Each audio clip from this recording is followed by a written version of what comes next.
While we were out redesigning the studio and moving to HD, we did manage to get ourselves an interview with a very remarkable group of young people, students from H B Woodlawn, an Earthforce team. One of my favorite teachers led them, Kathy Molina, and so now we're going to have an opportunity to listen a little bit about the, what was it you called? The Frankenfish. Bring on the Frankenfish. And I heard that these were sixth graders. So oh, yes. And now a little bit of background information about Earthforce for those who've not heard about the organization. It's a national program that focuses on putting problem solving of the world's biggest issues in the hands of those most affected, our young people. Concentrating on civic engagement, research, and education, they aspire to address some of our largest and most challenging issues, including the waste stream, or our polluted streams around the country. H B Woodlawn's program is founded on putting complex issues in the hands of our students. One teacher who has championed the method of letting curiosity lead to learning is science teacher Kathy Molina. Today we speak with Ms. Molina's 6th grade Earthforce class to talk to them about their project this year. Like HB, their ideas are ahead of the curve. Thank you, students. Now, let's talk first about the project itself. Molly, can you tell me a little bit about your project? So the project that we worked on is we're trying to get people to out-eat the snakehead because it's an invasive species from Asia and it's eating all of our native fish. So the local fish rates are going down and the snakehead rate is going up. Okay, and can you tell me about some of the predators that the snakehead has? Is there anything that's after it? Snakehead has one predator that they found, where they found a snakehead in the belly of. It's the blue catfish, and it's more of an endangering species. It can be found as big as a table. So. Wow, so it's a big fish. So that's one that can actually outwit the snakehead. Callie, what worried you most about the snakehead fish in our local waters? Well, the snakehead, unlike some fish, which usually eat just fish or little crustaceans, it eats almost everything, mammals, birds, just everything. And some things, including what it eats, well, they're good for the environment. So the more it eats them, the less the environment, it goes down. So it's not good. Well, and there's all kinds of articles being written about the snakehead, and some people think it's not such a bad thing. Claire, could you give us your opinion about the snakehead? Can it really walk on out of water? Yes, the snakehead can crawl on land because its internal skeletons reach all the way down to their tails, allowing it to slither on the ground like a snake, which is how it's got its name. And it can breathe the atmosphere with a special air bladder that it has, and it can be out of water for 3 days maximum. Wow, so it can actually escape predators by leaving the water. Yes. All right, well, now I understand that some of you tasted the snakehead. Who tasted it? Yeah. Okay, for those of you who tasted it, well, let's start with Ben. Ben, tell me, what did it taste like?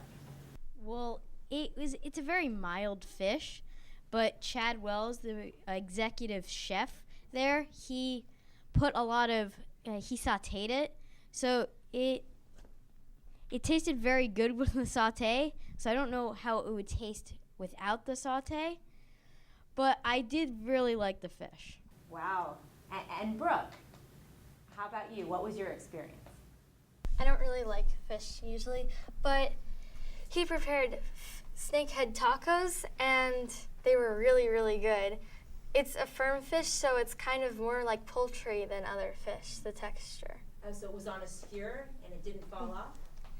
It did fall off the skewer, but it still has a very firm texture when you eat it. Okay, well, now uncooked, I'm told that the snakehead is slimier than a slug.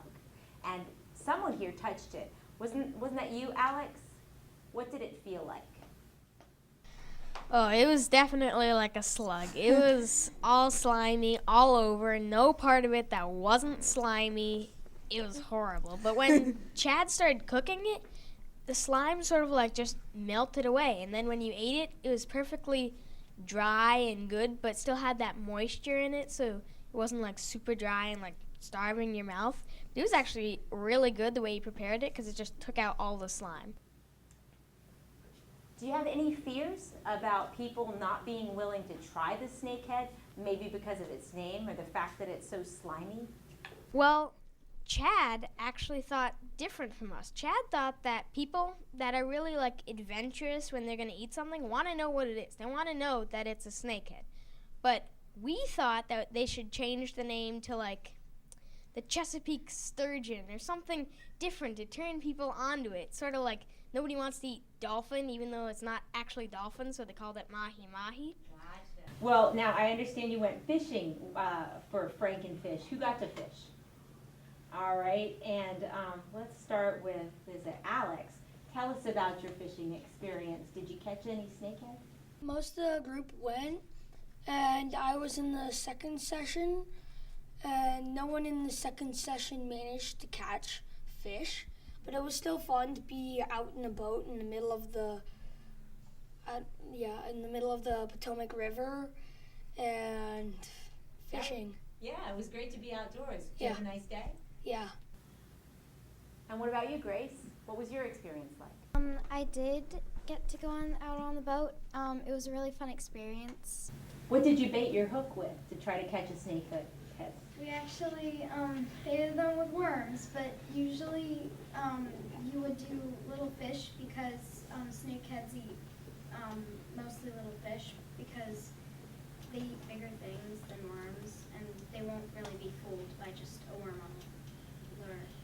I saw that they actually eat small mammals, but we wouldn't want to throw a mammal in the water and try to catch it. No, so that ought to be tricky. So there'll probably be some ideas or lessons on how to catch a snakehead. So now you've got this issue and you're trying to rid the waters of Frankenfish. So what are your plans? What are your next moves to educate people? One of the Virginia laws is that commercial fishermen have to throw the snakehead back into the water alive, and that's not a good law, so we have to change it. Why is it, do you think, that they feel like throwing it back in is a good idea? I'm not sure. Okay. It does make sense once you take it out. Well, what if you catch it and you like to eat it? What are the rules on that? You have to call this number and report it, and you have to report its size. And if you don't want to eat it, just private fishermen have to cut off the head and throat and kill it. But most people just throw it back in the water for turtles to eat because they don't know how good it is. Okay. So and then in addition to changing the laws, what else can you do to help draw some of these people's attention to the tastiness of the fish? What are your plans on educating the public? We made these cookbooks with snakehead recipes, and we plan to hand them out to fishermen, and we think that it will help them like them. And I spoke to you a little bit before about the possibility of you giving this fantastic presentation again. Is that something you guys would be interested in doing? Different locations around Arlington? Yeah. Well, we'll see if people watching will consider that. Great. And now there's another student here that also has a different Earthforce project. And so why don't we, Miranda, would you mind talking a little bit about your project? When people wash their cars, they use non-biodegradable soap with phosphates in it, and it washes down the storm drains into rivers and watersheds.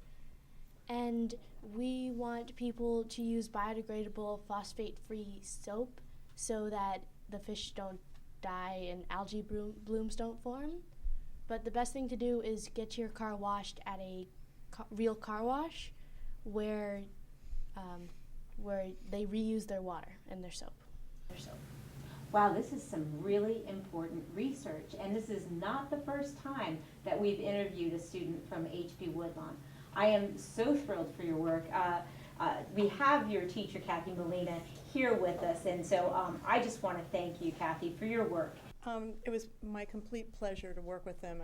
I'm the luckiest teacher in the world. They were fantastic with this project. Well, I am just thrilled about you and your hard work. I want to thank you and your parents for coming here and sharing this with us, and I certainly do hope that a lot of people will pay attention to your advice and certainly try the snakehead fish themselves. I want to thank all of our viewers for watching the Arlington Weekly News. I'm Miriam Gennari, and that's the Sustainable Scoop.